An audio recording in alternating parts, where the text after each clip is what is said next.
Hello everyone, this is Siddhi here. So, today I am going to explain class 8 chapter 2 land, soil, water and natural vegetation and wildlife resources का part water and its conservation. तो मैं पूरा chapter नहीं पढ़ाने वाली हूँ, explain नहीं करने वाली हूँ, मैं सिर्फ वाटर और उसका कंजर्वेशन ही पढ़ाने वाली हूँ, ही एक्सप्लेन करने वाली हूँ। चलिए मैं लगा देती हूँ। उसको बताने से पहले मैं ये बता दूँ आपको कि जो वाटर है वो किस किस चीज़ों के लिए किसके लिए एसेंशियल होता है, किसके लिए इम्पॉर्टेंट होता है। अगर किसको वाटर नहीं मिलेगा तो वो मर जाएंगे। कौन? Living organisms. इन तीनों क्वेश्चंस का आंसर है लिविंग ऑर्गेनिजम्स। लिविंग ऑर्गेनिजम्स ऐसे ऑर्गेनिजम्स हैं जिनको पानी नहीं मिलेगा, वाटर नहीं मिलेगा, दे विल नॉट एग्जिस्ट, वो मर जाएंगे। मतलब 2-3 डेज रह सकते हैं वो विदाउट वाटर विदाउट फूड, लेकिन 3 डेज से ज़्यादा वो नहीं रह सकते। इफ़ वी से दैट कि वन वन वीक रहें विदाउट वाटर तो it will not they will not exist, they will die. So मैं ये बताने वाली थी that water is very precious, very important for the living organisms like human beings and animals, plants and so on. So let's get started. मैं reading भी करूँगी and साथ में उसका एक्सप्लेनेशन भी करती जाऊँगी, और मैं उन लाइन्स को और उन वर्ड्स को अंडरलाइन करूँगी जो मुझे इम्पॉर्टेंट लगते हैं और जिनको मैं समझाना चाहती हूँ, जिससे कि आपका फोकस, आपका कॉन्सेंट्रेट उस पर बना रहे। एंड विद मैं लिख कर भी आपको बताऊँगी। So water is a vital renewable natural resource. जो वाटर है वो वाइटल रिन्यूएबल नेचुरल रिसोर्स है। अब इसमें हमको वाइटल का मीनिंग क्या होता है? वाइटल का मीनिंग होता है इम्पॉर्टेंट, नीड, आवश्यकता। हम हिंदी में कह सकते हैं आवश्यकता, उस चीज़ की नीड, उस चीज़ की आवश्यकता, उस चीज़ की मतलब वो इम्पॉर्टेंट है। तो water is a important renewable natural resource. अब हमने रिन्यूएबल रिसोर्सेज पढ़ा हुआ था और नेचुरल रिसोर्स भी पढ़ा हुआ था चैप्टर 1 में कि रिन्यूएबल रिसोर्स क्या होते हैं? वो रिसोर्स जो कि रिन्यूड हो जाते हैं, जो कि न्यू हो जाते हैं, रिन्यूड हो जाते हैं या फिर रिप्लेनिश हो जाते हैं जल्दी, क्विकली, जिनको ज़्यादा टाइम नहीं लगता या फिर उनका कोई लिमिटेड स्टॉक नहीं होता। और नेचुरल रिसोर्स वो रिसोर्स होते हैं जो गॉड गिफ्टेड होते हैं, drawn by the nature and not man made. इंसानों ने नहीं बनाया है वाटर को, इवन वाटर, एयर, माउंटेन्स को नहीं बनाया है इंसानों ने। तो तो ये फर्स्ट लाइन का ये था कि जो वाटर है वो बहुत ही इंपॉर्टेंट रिन्यूएबल नेचुरल रिसोर्स है। नेक्स्ट लाइन, इसमें three fourth of the earth surface is covered with the water. इसमें ये बोला गया है कि जो थ्री फोर्थ थ्री फोर्थ जो अर्थ है वो किससे कवर्ड है? वाटर से कवर्ड है। अब वो 3/4 अर्थ का पार्ट वाटर से कवर्ड है, इसलिए तो उसको वाटर प्लैनेट कहा जाता है। और अर्थ ही एक ऐसा प्लैनेट है, एक ऐसा इकलौता प्लैनेट है जिसमें पानी है। किसी और like mercury, Venus, Mars, Jupiter, इनमें पानी नहीं है। Only earth is the planet which has the water, इसलिए वो वाटर प्लैनेट भी कहा जाता है। और हम इवन ग्लोब में भी देखेंगे तो जैसे कि हमारा ग्लोब है, ये ग्लोब में हमारा इतना इतना पार्ट, ये जो मैं बना रही हूँ, इतना इतना पार्ट किससे कवर्ड है? लैंड से। और रेस्ट ऑफ द जो पार्ट है वो कवर्ड है पानी से। ये पूरा पार्ट, ये जो पार्ट है ये पूरा पानी से कवर्ड है। एंड ये जो पार्ट है जो मैंने ग्रीन कलर का उसमें स्केचेस बना हुए हैं वो है लैंड से कवर्ड। तो मोस्ट ऑफ द पार्ट किसका है? मोस्ट ऑफ द पार्ट हमारा किसका है? वाटर का। 3/4 मीन्स 3/4 जो पार्ट है वो वाटर का है और 1/4 जो पार्ट है वो किसका है? लैंड का है। तो लैंड का बहुत ही कम पार्ट है। सो आगे चलते हैं, और हमने ग्लोब में भी देखते हैं तो ग्लोब में ज़्यादा ब्लू ब्लू कलर दिखता है। तो ब्लू कलर किसको रिप्रेजेंट करता है? वाटर को करता है। तो वाटर को करता है तो वो ब्लू प्लैनेट भी कहा जाता है और as well as water planet भी कहा जाता है। Next, what it was in the primitive oceans that life began almost 3.5 billion years back। कितने ईयर्स बैक है मैं यहाँ पर लिख दे रही हूँ, दैट 3.5 ईयर्स बैक। सबसे पहले हम बोलेंगे इसमें प्रिमिटिव, जो प्रिमिटिव हमको वर्ड दिया गया है इसका मीन्स क्या है। प्रिमिटिव का मीन्स होता है प्राचीन, पुराना। मीन्स जो इसका मतलब ये है सेंटेंस का कि जो पूरा जो ओशंस हैं वो बहुत पुराने हैं, बहुत प्राचीन काल के हैं, बहुत पुराने हैं। कितने ईयर्स बैक के हैं? 3.5 ईयर्स बैक के हैं। तो सोचिए, जस्ट इमेजिन दैट वो कितने ईयर्स बैक के हैं। सोचिए कि वो कितने ईयर्स बैक के हैं और पानी उनका कभी सूखा नहीं है। ओशंस का पानी कैसा होता है? सैलाइन, खारा, सॉल्टी पानी होता है। अब इसमें नोटिस करने वाली बात ये है कि जो इंसान, मैं अभी बात कर रही हूँ 70s की, जस्ट सपोज दैट मैं 70s की, नॉट बिलियन मिलियन में नहीं जा रही हूँ, मैं जस्ट 70s की कर रही हूँ, 1770 की कर रही हूँ। और अभी कितना है? अभी 2023 चल रहा है। तो उस टाइम के लोगों को भी पानी बहुत असेंशियल था, वाटर बहुत असेंशियल था उस टाइम के लोगों को भी, और अभी के टाइम के लोगों को भी वाटर बहुत असेंशियल है। तो वाटर एक ऐसी चीज़ है जो चेंज नहीं हुई है किसी के लिए भी। वो पहले भी लोगों के लिए इम्पोर्टेंट थी और अभी भी लोगों के लिए इम्पोर्टेंट है और रहेगी। Now next is, even today the oceans cover 2/3 of the earth's surface and support a rich variety of plants and animals। जैसे मैंने आपको बताया था कि 3/4 ऑफ पार्ट कौन कवर कर रहा है? वाटर। कौन कवर कर रहा है? वाटर। और अब फिर से इसमें बता दिया गया है कि 2/3, अब अर्थ को 2/3 मान लिया गया है। अर्थ का फुल पार्ट कितना? 2/3 मान लिया गया है। वाटर का पार्ट कितना मान लिया गया है? 2 मान लिया गया है। और अर्थ का पार्ट 3 मान लिया गया है। तो देखिए, अर्थ कितने की पूरी, अर्थ कितने की बनी है? 3/3 की। वाटर का पार्ट कितना है? 2/3। 1/3 किसका पार्ट है? लैंड का, बिकॉज 3/3 में से 2/3 माइनस करेंगे तो 1/3 बचेगा।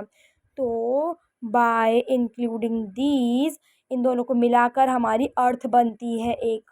तो ये है कि अर्थ किसकी कंपोज्ड है? लैंड की भी कंपोज्ड है, वाटर की भी कंपोज्ड है। तो अर्थ सबकी कंपोज्ड है, जिसमें कि ज़्यादा पार्ट किसका है? वाटर का पार्ट ज़्यादा है। कितना है? 2/3। और ये प्लांट्स और एनिमल्स को भी सपोर्ट करता है। Now next, the ocean water is however saline and not for human consumption. मैंने आपको पहले ही बता दिया था कि जो ओशन का जो वाटर है वो बहुत ही क्या है? ओशन का वाटर बहुत ही सॉल्टी है, बहुत ही खारा है। It is not and it is not used and it is not usable, we can say, for the humans। Mostly humans को वो इम्पोर्टेंट नहीं है ह्यूमंस के लिए। और अगर ह्यूमंस इसको किसी भी चीज़ में यूज़ करेंगे, like drinking, cooking foods and so on, इनके लिए अगर यूज़ करेंगे तो it will harm the humans. तो ये ह्यूमंस के लिए फिट नहीं है। Now fresh water accounts for only about 2.7%। जो फ्रेश वाटर है, ये तो अभी हमने सैलाइन वाटर की बात कर ली कि सैलाइन वाटर बहुत ज़्यादा है। नाउ फ्रेश वाटर कितना है? 2.7% है हमारा फ्रेश। तो जो फ्रेश वाटर है वो 2.7% है अर्थ पे। लेकिन ये तो हमें पता चल गया कि 2.7% हमारा फ्रेश वाटर है, लेकिन 2.7% का भी 70%। अब हम समझेंगे नहीं इसको। तो 2.7% जो फ्रेश वाटर है, तो 2.7% का भी 70% जो वाटर है वो किसके फॉर्म में है? ग्लेशियर्स के फॉर्म में, आइस शीट्स के फॉर्म में है। तो हमने ये समझा कि 2.7% जो वाटर है और फ्रेश वाटर है, उस 2.7% का भी 70% है वो हमारा किसके फॉर्म में है? आइस शीट्स और ग्लेशियर्स के फॉर्म में। मीन्स बहुत ही कम है फ्रेश वाटर जो कि लिक्विड फॉर्म में। अब ये तो सॉलिड फॉर्म में हो गया। अब ये कहाँ पे, इनकी लोकेशन क्या है? ये माउंटेन रीजन्स में ज़्यादा होते हैं, like in Himalaya we can say. तो हिमालयाज़ में भी देखो ग्लेशियर्स हैं, इंडिया में भी ग्लेशियर्स हैं, एंटार्क्टिका हो गया, ग्रीनलैंड हो गया, बहुत सारे रीजन्स हो गए, वहाँ पर आइस शीट्स और ग्लेशियर्स हैं। तो ये किस फॉर्म में है, सॉलिड फॉर्म में। अब इनकी लोकेशन ऐसी जगह पर है कि पानी निकल ही नहीं सकता, पानी एक्सेसिबल ही नहीं है, इट इज़ इनएक्सेसिबल। और जब ये आइस शीट्स ग्लेशियर्स पिघलेंगे तभी हमको लिक्विड फॉर्म में पानी मिलेगा। अभी तो वो किस फॉर्म में है, सॉलिड फॉर्म में है ना। आगे बढ़ते हैं। Only 1% of fresh water is available. मैंने आपको बोला था कि कितना वाटर है टोटल फ्रेश वाटर, 2.7%, लेकिन 70% उसमें क्या है, आइस शीट्स और ग्लेशियर्स के फॉर्म में है। तो अब कितना लिक्विड फॉर्म में कितना बचा, ओनली 1% ऑफ वाटर बचा लिक्विड फॉर्म में। मैंने अंडरलाइन कर दिया बोल्ड से, जिससे आपको पता चल जाए। तो 1% ही वाटर है जो कि अवेलेबल है और ह्यूमंस के लिए गुड है, जो फिट है, जिससे ह्यूमंस बीमार नहीं होंगे और ह्यूमंस को वो हार्म भी नहीं करेगा। सो ये हो गया। अब हमने बोला कि ये फ्रेश वाटर हमको कहाँ मिलता, कहाँ पर है। ये 1% जो वाटर है, अब वो वाटर तो माउंटेन रीजन्स में हो गया, ग्रीनलैंड, अंटार्कटिका, ये सारी जगह पर हो गया। लेकिन जो 1% का जो फ्रेश वाटर है वो हमें कहाँ मिलेगा, तो वो रिवर्स में मिलेगा। कुछ रिवर्स हो गए जो पॉल्यूटेड हो गए हैं, बिकॉज लोग उसमें इंडस्ट्रियल वेस्ट डाल देते हैं, and like chemicals, pesticides, garbages, waste डाल देते हैं अपने। तो वो अब नदियाँ पॉल्यूटेड हो गई हैं, रिवर्स पॉल्यूट हो गई हैं। लेकिन कुछ रिवर्स अभी भी हैं जिनका पानी पीने लायक है।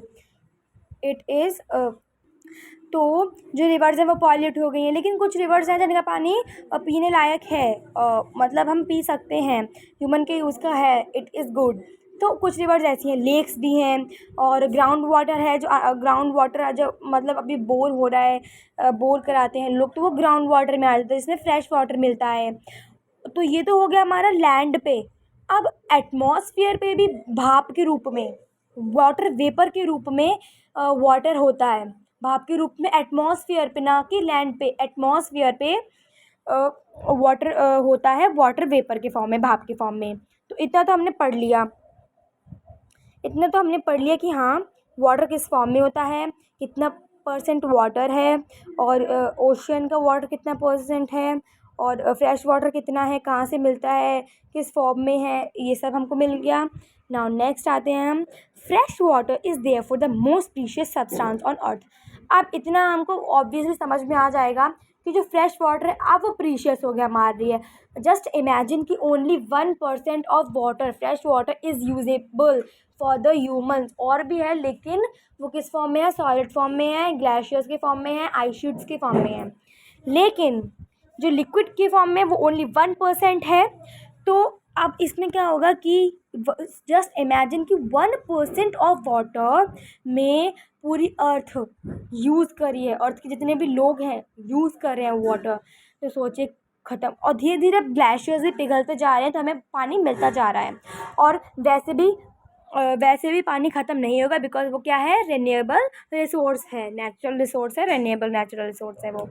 Now next, water can either be added not subtracted. अब इसमें हमारे मन में क्या आएगा कि जो वाटर है ना ही तो वो ऐड होगा, मैंने साइन भी बना दिया है, और ना ही वो सब्ट्रैक्ट होगा। तो इसका इसका ये मीनिंग है कि जो वाटर है, तो हम वाटर में ना ही तो मोर वाटर ऐड कर सकते हैं, और ना ही वाटर को सब्ट्रैक्ट कर सकते हैं। तो मतलब ना ही वाटर को सब्ट्रैक्ट कर सकते हैं और ना ही वाटर को ऐड कर सकते हैं, बिकॉज वाटर को ऐड तो हम कहाँ से करेंगे, बिकॉज वाटर हम आउट ऑफ प्लेनेट तो जाएंगे नहीं वाटर को लेने, बिकॉज कोई प्लेनेट में पानी है ही नहीं है, सिर्फ अर्थ को छोड़कर। और सब्ट्रैक्ट कैसे करेंगे, because water is a renewable natural resource. Now next, its volume, it's total volume remains constant. उसकी वैल्यू कांस्टेंट रहेगी, जैसी है वैसी ही रहेगी, उसमें कोई चेंज नहीं आएगा। Next, it's abundance only seems to very because it is in the constant motion. अब हम बोलेंगे कि कांस्टेंट क्यों रहती है, और ये मतलब फर्स्टली हमको ये आया होगा क्वेश्चन कि जो रिन्यूएबल नेचुरल रिसोर्स है, जो ये रिन्यूएबल नेचुरल रिसोर्स है, तो वो कैसे रिन्यू होती होगी, जो केमिकल्स हैं तो मिक्स हो जाती होंगे, ओशन वाटर वो तो उसमें सॉल्टीनेस तो मिक्स हो जाती होगी। तो it is the process, it with the process of water cycle. अब कैसे, देखो ओशियन का जो सॉल्टी वाटर होता है वो एवेपोरेट होता है, ऊपर जाके क्लाउड फॉर्म करता है और नीचे आके फिर बरस जाता है। तो ऊपर जब वो क्लाउड फॉर्म करता है तो उसकी सॉल्टीनेस चली जाती है, और जब पानी बरसता है तो हमें कभी पानी खारा नहीं लगता, कभी सॉल्टी नहीं लगता, कभी सार ही नहीं लगता। तो कभी हमको खट्टा या फिर खारा नहीं लगता, क्योंकि उसकी जो सॉल्टीनेस होती है वो निकल जाती है, इसलिए वो कांस्टेंट मोशन में रहता है, बिकॉज उसकी साइकिलिंग चलती रहती है। Water cycle is a type of cycle, उसकी साइकिलिंग चलती रहती है। पहले इवेपोरेट होगा, फिर क्लाउड्स को फॉर्म करेगा, फिर बरस जाएगा, फिर यहाँ से इवेपोरेट होगा, फिर क्लाउड्स को फॉर्म करेगा, फिर बरस जाएगा। तो उसकी एक साइकिल चलती रहती है, जिससे कि पानी बार बार आता जाता रहता है, जैसे कि पानी कभी ख़त्म होता ही नहीं है।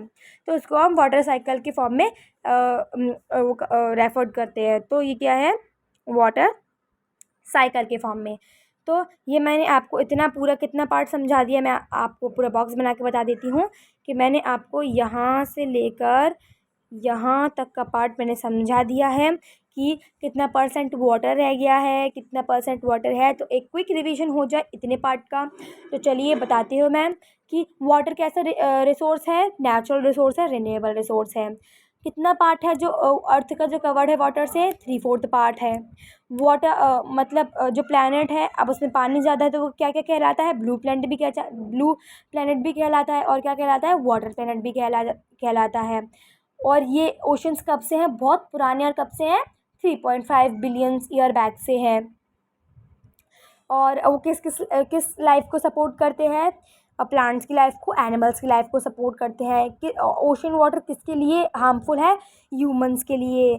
और फ्रेश वाटर कितना है, 2.7%। उसमें से कितना परसेंट वाटर सॉलिड फॉर्म में है, 70%। किस फॉर्म में है, आइस शीट्स और ग्लेशियर्स के फॉर्म में। कहाँ पर है, किस रीजन में है, माउंटेन रीजन्स में, अंटार्कटिका में है, ग्रीनलैंड में है।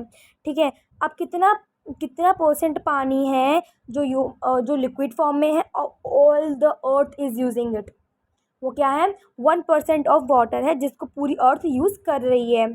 अब ये पानी कहाँ पर फाइंड करा जाता है, तो ग्राउंड वाटर में, लाइक बोर करवाते हैं लोग, तो ग्राउंड वाटर में, रिवर्स में, लेक्स में, और एटमॉस्फेयर में, किस में, वाटर वेपर के फॉर्म में, भाप के फॉर्म में।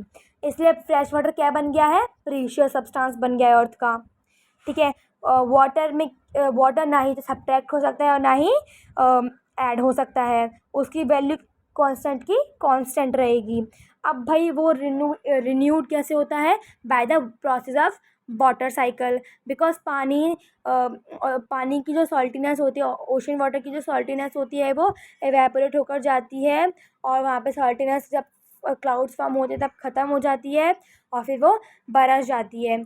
तो ये साइकिल चलती रहती है, जिससे कि पानी ना ही ख़त्म होता है और ना ही ज़्यादा बढ़ता है, पानी कांस्टेंट रहता है। तो इस प्रोसेस को हम क्या कहते हैं, वाटर साइकिल कहते हैं। तो this is all about which I tell you, मैंने आपको सब एक्सप्लेन कर दिया है। तो चलिए थोड़ा सा डू यू नो पे हम नज़र मार लेते हैं।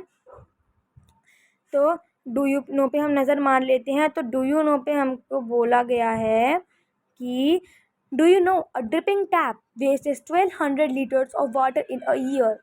क्या आप जानते हैं, डू यू नो का मतलब क्या आप जानते हैं, ड्रिपिंग टैप क्या होता है वैसे। ड्रिपिंग टैप मतलब ये अलग टाइप का टैप नहीं होता, अलग टाइप का नल नहीं होता। ड्रिपिंग टैप मतलब जब हम अपना हैंड वॉश करते हैं, या फिर हम लोग बकेट भरते हैं, या कुछ भी करते हैं, कुछ चीज़ वॉश करते हैं, तो हम टैप को क्लोज़ कर देते हैं, पर तब भी उसमें से एक एक बूंद गिरती जाती है, एक एक ड्रॉप गिरती जाती है। तो जब वो ड्रॉप गिरती है उसको हम कहते हैं ड्रिपिंग ड्रॉप। क्या, ड्रिपिंग ड्रॉप। तो तो जो टैप होता है उससे जो वो ड्रॉप गिरती है, इसलिए वो ड्रिपिंग टैप कहा जाता है। तो जब वो पानी टपकता रहता है, वो 1200 लीटर पानी वेस्ट हो जाता है। एक साल में 1200 लीटर पानी तो इसी चीज़ में वेस्ट हो जाता है, कि वो ड्रिपिंग टैप से टपकते रहता है, और 1200 लीटर्स ऑफ पानी वेस्ट हो जाता है। अब हम उसको बचा के तो रखेंगे नहीं कि हम कुछ कंटेनर लगा दें उसके नीचे, बिकॉज और टैप हम लगा सकते हैं, लेकिन उसमें कम से कम नहीं तो 1 दिन या 2 दिन लग जाएंगे एक कंटेनर, बड़ा कंटेनर भरने में। सो this is about this do you know. तो चलो अब चलते हैं हम नीचे वाले पार्ट में। अब हम चलते हैं नीचे वाले पार्ट में। तो नीचे वाले पार्ट में ये है कि सबसे पहले हम ये देखेंगे कि सबसे पहले हम इतने इतने इतने पार्ट को पढ़ेंगे। सबसे पहले हम कितने कितने पार्ट को पढ़ेंगे? सबसे पहले हम इतने इतने पार्ट को पढ़ेंगे, इतने पार्ट को पढ़ेंगे सबसे पहले हम। फिर उसके बाद हम क्या देखेंगे? उसके बाद हम देखेंगे ये वाला पोर्शन, ये वाला पोर्शन मतलब एक्टिविटी वाला पोर्शन। एक्टिविटी ने भी हमको बहुत सारी चीज़ें बताई हैं उसमें, तो हम वो भी देखेंगे। तो चलिए शुरू करते हैं ना। Humans use huge amounts of water not only for drinking and washing but also in the process of production। इसका मतलब ये है जो इंसान है वो बहुत सारी अमाउंट का पानी यूज़ करते हैं, सिर्फ इसलिए नहीं कि नहाना धोना, कुकिंग, ड्रिंकिंग और वॉशिंग क्लोथ्स, वॉशिंग यूटेंसिल्स, इसलिए नहीं, लेकिन वो प्रोडक्शन की प्रोसेस। अब प्रोडक्शन की प्रोसेस कहाँ से होती है तो ये भी बताएंगे, पर सबसे पहले हम एक्टिविटी पे ध्यान देंगे। उसके बाद हमें समझ आएगा कि हाँ, अब जो और आगे का जो रिमेनिंग पार्ट है, मीन्स यहाँ से वाटर के यहाँ से, तो उसके बाद वो हमें समझ में आएगा। तो चलो हम पहले एक्टिविटी पर ध्यान देते हैं। तो एक्टिविटी हमको क्या बताती है? एक्टिविटी में ये लिखा हुआ है कि an average urban Indian uses about 150 litres of water every day. सबसे पहले तो हमको ये पता होगा कि अर्बन एरियाज़ क्या होते हैं और रूरल एरियाज़ क्या होते हैं। अर्बन एरियाज़ और रूरल एरियाज़। अर्बन एरियाज़ को देखते हैं सबसे पहले। मैंने लिख दिया यहाँ पर अर्बन एरियाज़, उसके नीचे उसका मीन्स लिख दिया है। अर्बन एरियाज़ का मतलब होता है सिटी। अर्बन एरियाज़ का मतलब होता है सिटी। और अब अर्बन एरियाज़ हमें पता चल गया तो हमें ऑब्वियसली बात है रूरल एरिया से पता चल ही जाएगा। तो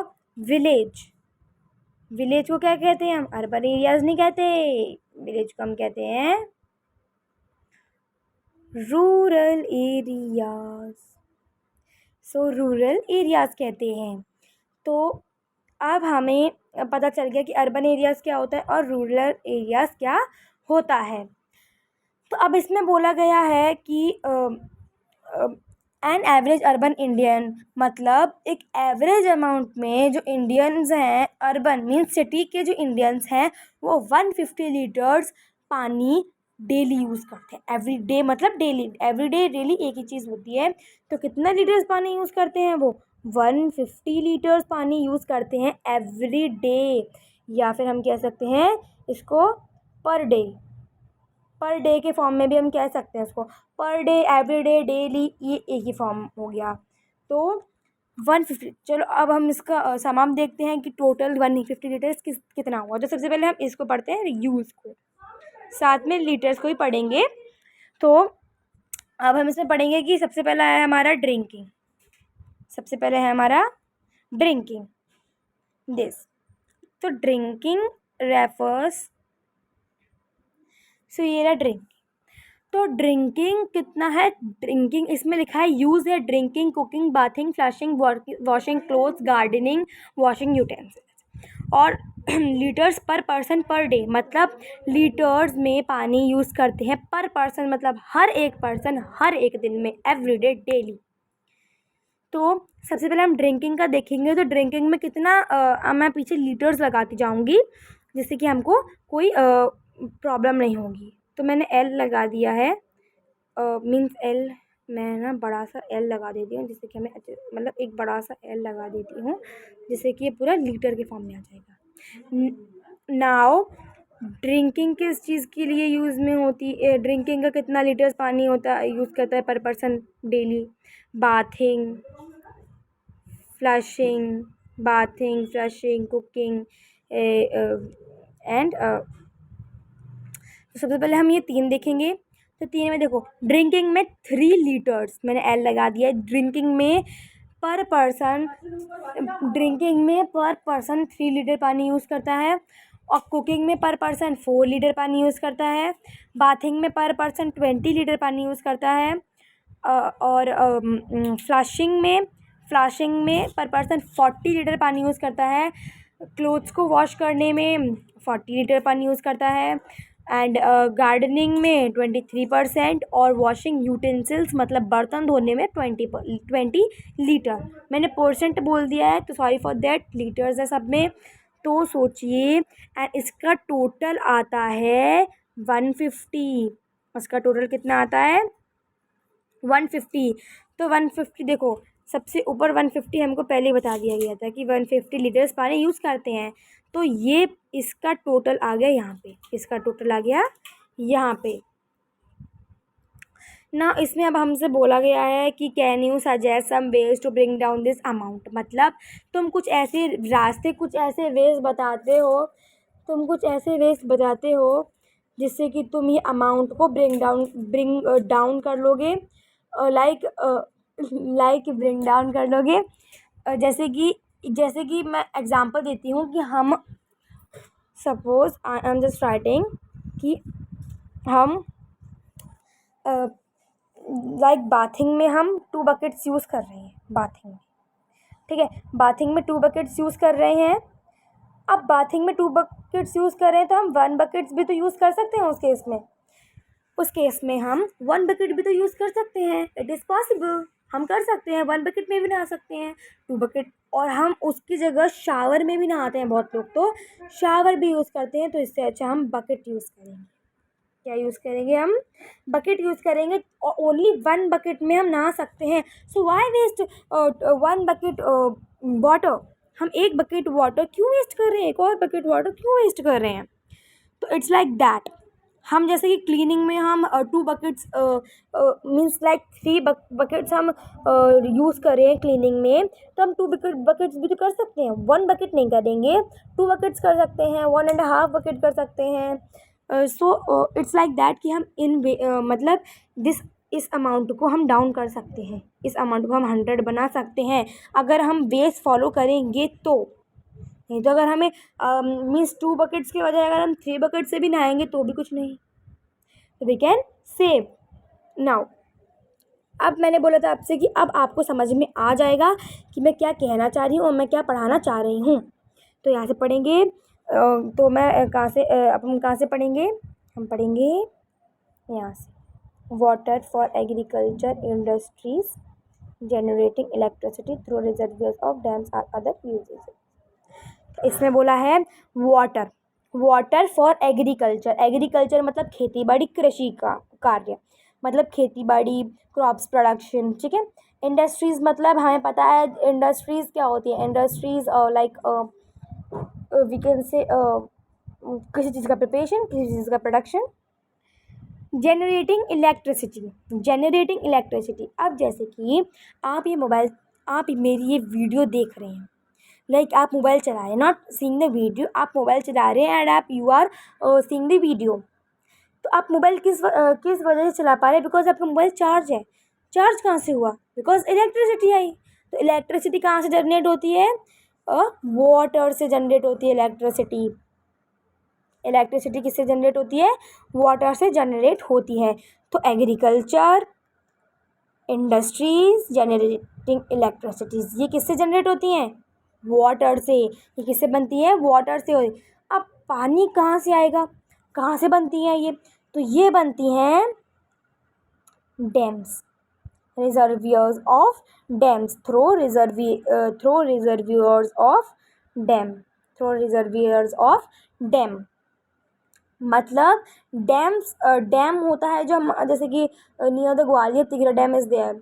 तो डैम होता है जिसमें बहुत सारा पानी होता है, तो उससे ये चीज़ प्रोड्यूस हो जाती है।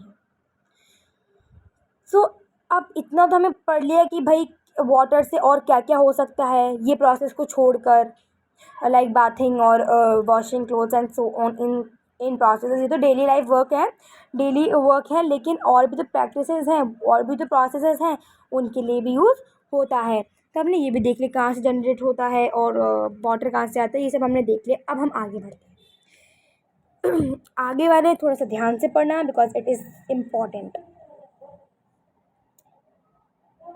So, increasing population, rising demands for food and cash crops, increasing urbanization and rising standards of living are the major factors leading to shortages in the supply of fresh water, either due to drying up of water or water pollution. अब इसमें पहले हम कितना समझेंगे?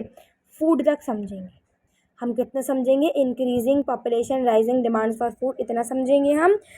तो सबसे पहले increasing population, जैसे कि हम जानते हैं कि इंडिया की, भारत की पॉपुलेशन, जनसंख्या बढ़ती जा रही है। अब वो बढ़ती जा रही है, लाइक शायद इंडिया फर्स्ट या सेकंड पोजीशन या थर्ड पोजीशन में है पॉपुलेशन में। सोचिए कि पॉपुलेशन बढ़ती जा रही है, और पॉपुलेशन किसकी बढ़ रही है, लिविंग ऑर्गेनिजम्स की बढ़ रही है, ह्यूमन बींग्स की बढ़ रही है। तो ह्यूमन बींग्स को क्या चाहिए, सबसे स्टार्टिंग में बताया था मैंने, ह्यूमन बींग्स को चाहिए फूड, वाटर। तो अब डिमांड बढ़ रही है कि हमको पानी भी चाहिए, फूड भी चाहिए। और अब फूड और पानी चाहिए, तो पानी तो मिल जाएगा, लेकिन फूड कहाँ से मिलेगा, जब हम क्रॉप्स को ग्रो करेंगे। और क्रॉप्स को ग्रो करेंगे तो क्रॉप्स के कल्टीवेशन में हमको क्या करना होगा, I am just writing it, crop के हमको उसमें करना होगा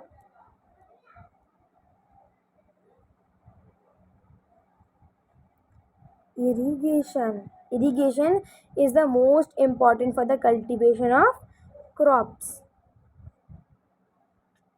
So irrigation is the most. और what is irrigation? साइंस में मैंने पढ़ा हुआ है कि irrigation क्या होता है। तो irrigation is the supply of water at the regular intervals. मतलब समय समय पर पानी का सप्लाई करना। अब पानी तो तभी आएगा, अब पानी, अब इसमें सोचो पानी पे कितना इफेक्ट पड़ रहा होगा, पानी पर कितना इफेक्ट पड़ रहा होगा। तो अब इंक्रीजिंग पॉपुलेशन, अब पॉपुलेशन बढ़ रही है तो उनको खाना चाहिए, पानी चाहिए। तो खाना के लिए क्या करना पड़ेगा हमको, फूड के लिए करना पड़ेगा, फूड के लिए हमको क्रॉप्स को ग्रो करना पड़ेगा। क्रॉप्स ग्रो होंगी तो उसको इरिगेशन चाहिए होंगी। तो इतना तो फूड तक समझ लिया, कैश क्रॉप्स तक समझ लिया, to grow the cash crops, ठीक है, कैश क्रॉप्स तक हमने समझ लिया है। चलो आगे बढ़ते हैं। अब आगे आगे हमारा increasing urbanisation and rising standards of living. इसका मतलब ये है कि पॉपुलेशन इंक्रीज़ होती जा रही है, पॉपुलेशन इंक्रीज़ होती जा रही है एंड अब देखो पॉपुलेशन इंक्रीज़ हो रही है, तो जितने भी लोग विलेज के हैं वो सारे कहाँ पर आ रहे हैं, सिटीज़ में आ रहे हैं, अर्बन एरियाज़ में आ रहे हैं। तो अब विलेजेस में, बहुत सारे विलेजेस में हमने देखा होगा कि shortage of water is the very basic और common problem. shortages of water is the very means basic or common problem. So हम क्या करेंगे कि अब वहाँ के लोग तो क्या करेंगे, गांव के लोग आसपास नदियाँ होती हैं वहाँ से पानी ले लेंगे, और 1-2 किलोमीटर्स जाकर वहाँ पर कुएँ खुदे होंगे, लेक्स होंगी, नहरें होंगी, तो वहाँ से पानी भर लाएंगे। लेकिन अर्बन एरिया, सिटी में क्या होगा, सिटी में रिवर्स आसपास नहीं होती हैं और लेक्स होती हैं, तो lakes are not means the government not allowed to fill the water from the lakes, है ना। And now rivers are also get polluted, तो it is also harmful we can say, because उसमें pesticides और chemicals भी dump करने लगे हैं लोग, तो अब इट इज़ ऑल्सो पॉल्यूटेड, तो it is also harmful for the human beings for any use. तो अब वो लोग क्या करेंगे, तो वो लोग, तो उसका भी प्रेशर पड़ता है वाटर पे, उसका भी प्रेशर पड़ता है वाटर पे कि अब वो कहाँ पे जाएंगे लेने के लिए। अब उनकी अब ये भी, अब जो मैंने इतने सारे फैक्टर्स बताए, जैसे कि पॉपुलेशन बढ़ती है तो फूड की डिमांड्स बढ़ती हैं, और जैसे कि अब अर्बनाइजेशन बढ़ रहा है, लोग, गांव के लोग भी इवन सिटीज़ में आ रहे हैं, तो ये सारे फैक्टर्स हो गए, जो कि शॉर्टेज ऑफ फ्रेश वाटर, जिससे कि शॉर्टेज ऑफ फ्रेश वाटर हो रहा है। तो मैंने बताया कि जिससे कि फ्रेश वाटर का शॉर्टेज हो रहा है, चाहे तो वो वाटर सोर्सेज, मतलब जो लोग बोर करा रहे हैं, कभी कभी वो फेल हो जाते हैं बोर कराने में, लाइक वो कितना भी अंदर डिग करते जाते हैं, like I am just explaining you just, जैसे कि ये बोर करा रहे, it is the area of boring. अब उन लोगों ने डिग करते करते, जो ब्लू कलर का ये जो लाइनिंग आ रहा है, ये डिगिंग का है, तो लाइक दे आर डिगिंग करते पानी किस लेवल पे है, पानी इस लेवल पे है, पानी किस लेवल पे है, पानी इस लेवल, ये पानी को मैं ब्लू कर दूँ, लाइक दे आर डिगिंग, ठीक है।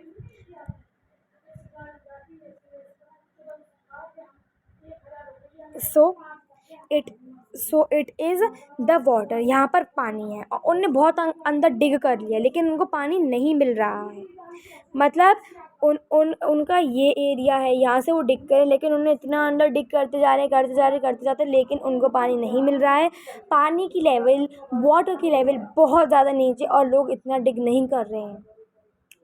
सो ये भी हो सकता है, या फिर ये हो सकता है और लोग पानी इसलिए नहीं ले रहे, जैसे मैंने आपको बताया था कि वाटर पॉल्यूशन अब होता जा रहा है। तो अब मैंने आपको कितना समझा दिया कि मैंने आपको कितना समझा दिया है, मैंने आपको ये एक्टिविटी को इंक्लूड करके इतना पूरा पैराग्राफ समझा दिया है। नाउ इसका मैं क्विक रिवीजन कब कराऊंगी, जब मैं क्विक रिवीजन इसका क्विक रिवीजन में किस किस का कराऊंगी, क्विक रिवीजन में इसका वाटर का कराऊंगी और ये नीचे वाले का, जब तक हम प्रॉब्लम्स ऑफ वाटर अवेलेबिलिटी पढ़ते हैं। तो चलो अब हम पढ़ते हैं। यहाँ पर एक डू यू नो हमको गिवन है, तो हम चलो डू यू नो भी पढ़ते हैं, क्योंकि डू यू नो भी हमें बहुत सारी इन्फॉर्मेशंस प्रोवाइड करा रहे हैं, तो हम डू यू नो को भी पढ़ेंगे। सो डू यू नो में हमें क्या दिया गया है कि have you ever heard about a water market, क्या आपने कभी पानी या फिर वाटर का बाज़ार या मार्केट सुना है। तो ये हमको थोड़ा सा लगेगा लाइक ऑड लगेगा दैट कि पानी का मार्केट क्या होता है, वेजिटेबल्स का होता है, क्लोथ्स का होता है और स्कल्पचर्स का होता है, लेकिन पानी का कौन मार्केट रखता है, फ्रूट्स का इवन होता है, तो पानी का कौन ही रखता है। तो अमरेली एक सिटी है, किसमें है, सौराष्ट्र के रीजन में, सौराष्ट्र के एरिया में अमरेली नाम की एक सिटी है, जिसमें कि 1.25 लाख पॉपुलेशन है, पीपल हैं, जो कि फुल्ली कंप्लीटली पानी को खरीदने पर डिपेंड अपॉन है। मतलब यहाँ पर तो हमें पानी मिल जाता है, लेकिन वो लोग वहाँ पर पानी खरीद रहे हैं मार्केट से। जैसे कि यहाँ पर हम बोलते हैं ना कि वेजिटेबल्स का यहाँ पर मार्केट लगा हुआ है, क्लोथ्स का लगा हुआ है, बैंगल्स का लगा हुआ है, एसेसरीज़ का लगा हुआ है, स्कल्पचर्स का लगा हुआ है, लेकिन वहाँ पर वाटर मार्केट लगा हुआ है, बिकॉज़ वहाँ पर पानी की क्या है, स्कैरसिटी है, तो पानी नहीं मिल रहा है, तो वो पानी को ख़रीद रहे हैं, क्योंकि लोग वहाँ से पानी लेके आ रहे हैं और उन लोगों को पानी दे रहे हैं। तो वहाँ पर भी मार्केट लगता है, किसका, पानी का लगता है मार्केट। तो इट इज़ ऑल्सो, मतलब ये वैसी वाली बात है कि आश्चर्यचकित वाली बात है कि ऐसा भी है, हमारे अर्थ में ऐसा भी होने लगा है। तो चलिए अब हम आगे चलते हैं। अब इसमें बोला गया है their problems of water availability, मतलब पानी की अवेलेबिलिटी से प्रॉब्लम, मतलब पानी की अवेलेबिलिटी नहीं है, शॉर्टेज ऑफ वाटर हो रहा है, तो उसमें प्रॉब्लम है, तो प्रॉब्लम तो होगी ही। तो हम पढ़ते हैं, चलो। There is a scarcity of water in many regions of the world, इसमें बोला है कि बहुत वर्ल्ड के बहुत सारे regions, even in Rajasthan the scarcity of water take place. Scarcity of water, shortage of water, पानी की कमी टेक प्लेस कर रही है, इन रीजन्स में है पानी की कमी, लाइक राजस्थान में ही है बहुत सारे रीजन्स पे। तो मोस्ट ऑफ द अफ्रीका की तो हमने लोग देखे हैं कि वहाँ पर इतनी धूप पड़ती है, तो उन लोगों का कलर भी कैसा होता है। एंड अब धूप पड़ती है तो पानी भी क्या हो जाता है, एवेपोरेट हो जाता है, तो वहाँ पर पता है कि पानी की कमी ज़रूर होगी। वेस्ट एशिया हो गया, साउथ एशिया हो गया, वेस्टर्न यूएसए का पार्ट हो गया, नॉर्थ वेस्ट मैक्सिको हो गया, south America like this California type side में हो गया, एंटायर ऑस्ट्रेलिया, ये वाली बात मुझे थोड़ी सी लगी, एंटायर ऑस्ट्रेलिया, मतलब पूरी की पूरी ऑस्ट्रेलिया में ही क्या है, पूरी की पूरी ऑस्ट्रेलिया में ही क्या है, स्कैरसिटी ऑफ वाटर है, प्रॉब्लम ऑफ वाटर अवेलेबिलिटी है।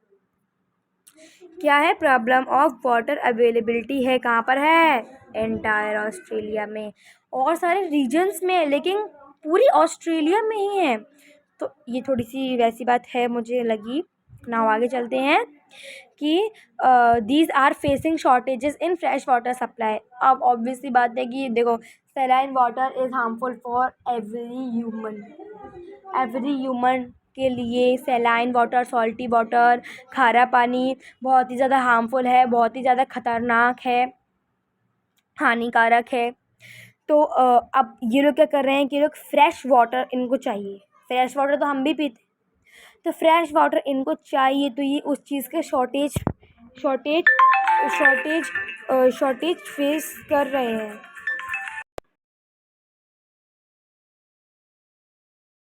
सो वो किसकी प्रॉब्लम फेस कर रहे हैं? शॉर्टेज ऑफ फ्रेश वाटर की वो प्रॉब्लम फेस कर रहे हैं। अब जो कंट्रीज हैं जो क्लाइमेटिक जोन पर, जिनका क्लाइमेट अच्छा है, जो क्लाइमेटिक जोन पर हैं कंट्रीज, वो क्या फेस कर रही हैं? ड्रॉट। ड्रॉट मतलब सूखा पड़ना, वो उसकी वाटर स्कैरसिटी फेस करें। 10 वाटर शॉर्टेजेस में be a consequence of variation in seasonal और एनुअल प्रेसिपिटेशन। मतलब अब वाटर शॉर्टेज क्यों हो रहा है? या तो वहाँ पर पानी नहीं मतलब पानी नहीं बरस रहा है सही उसमें, या फिर मतलब एक्यूरेट अमाउंट में, या फिर जितना बरसना चाहिए पानी को उतनी रेनिंग नहीं हो रही है, इसलिए हो सकता है।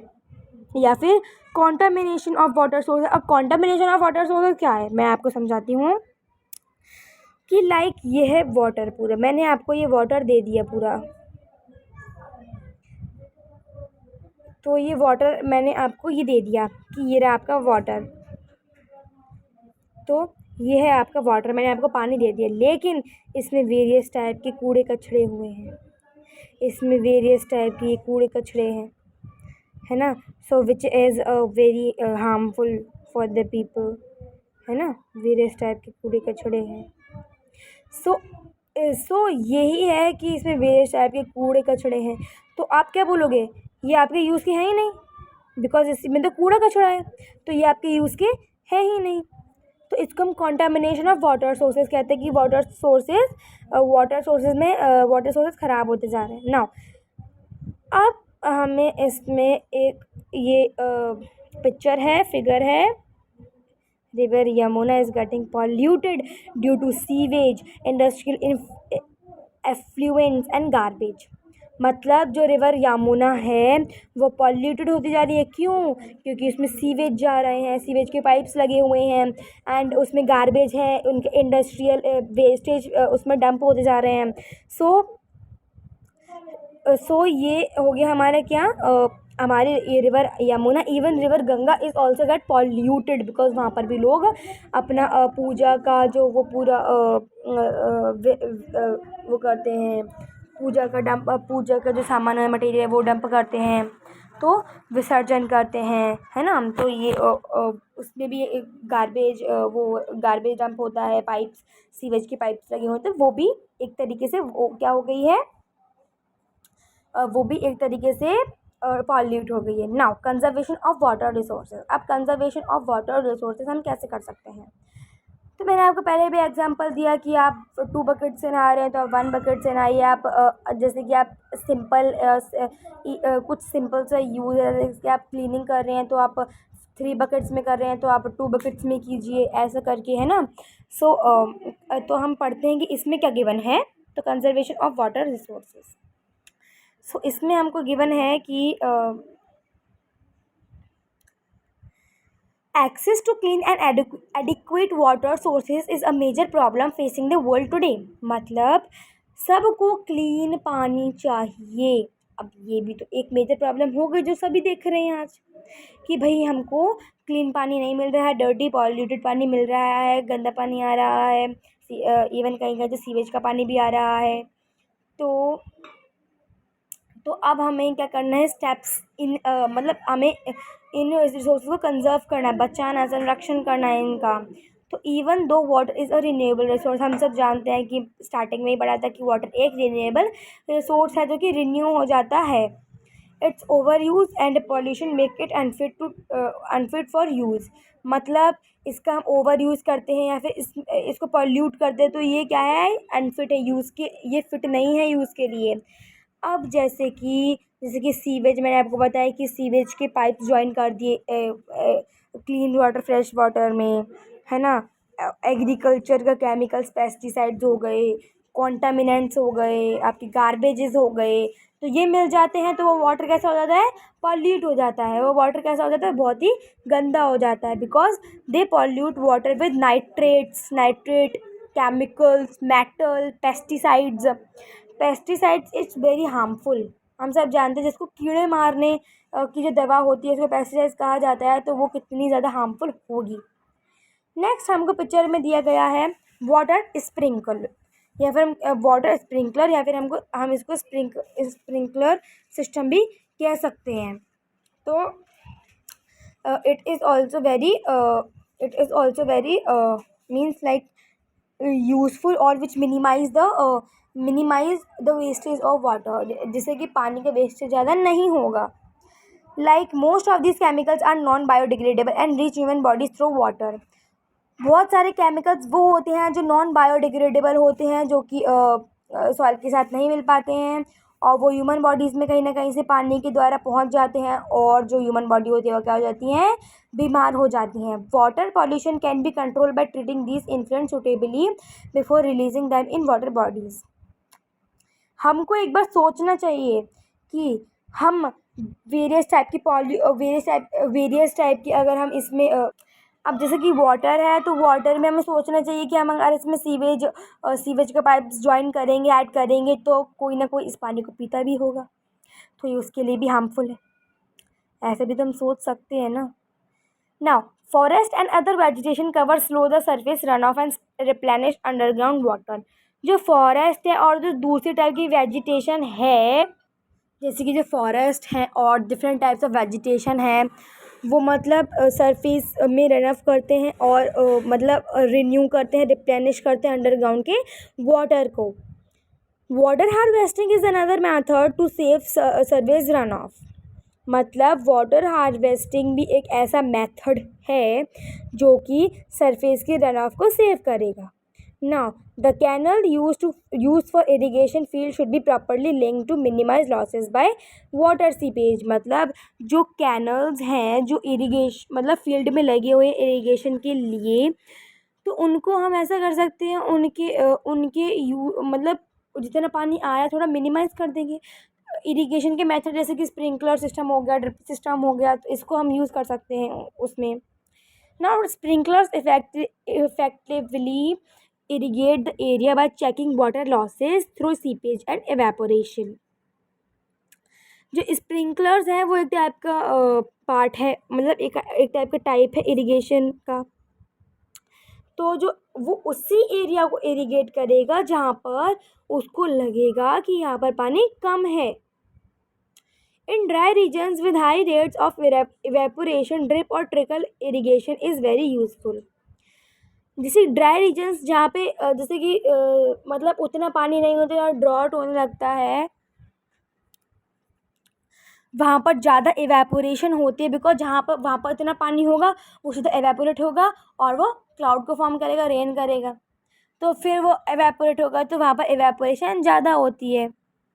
तो वहाँ पर ड्रिप इरिगेशन लाइक जैसे कि जो हम इरिगेशन करते हैं, लाइक पाइप्स लगा देते हैं डिफरेंट मतलब रोज़ में लगा देते हैं, फील्ड में जो रोज़ बनती हैं उनमें लगा देते हैं, तो वो पानी ऊपर फ्लोट करता रहता है और वो इवेपोरेट हो जाता है। लेकिन जो ड्रिप सिस्टम होता है वो अंदर लगा रहता है, जिससे कि पानी सॉइल्स के अंदर पहुँचे, जिससे कि मिनरल्स सॉइल्स को मिलते रहते हैं और वो इवेपोरेट भी नहीं होते, जो कि बहुत यूज़फुल है। हम ड्रिप इरिगेशन भी कह सकते हैं और ट्रिकल इरिगेशन भी कह सकते हैं। The valuable water resource can therefore B conserve bye adopting this means of irrigation. तो जो वाटर रिसोर्स है इसको हम बचा सकते हैं, कंजर्व कर सकते हैं ये सारे इरिगेशन के मेथड्स से। और भी हम कर सकते हैं, लाइक 1 बकेट मैंने आपको जो एग्जांपल्स दिए थे वो भी कर सकते हैं। So this is all about the chapter means the topic water and its conservation. जबकि मैंने एक और कर लिया है cover, problems of water availability. So ये आपको आई होप समझ में आ गया होगा। Thanks for all and have a good time.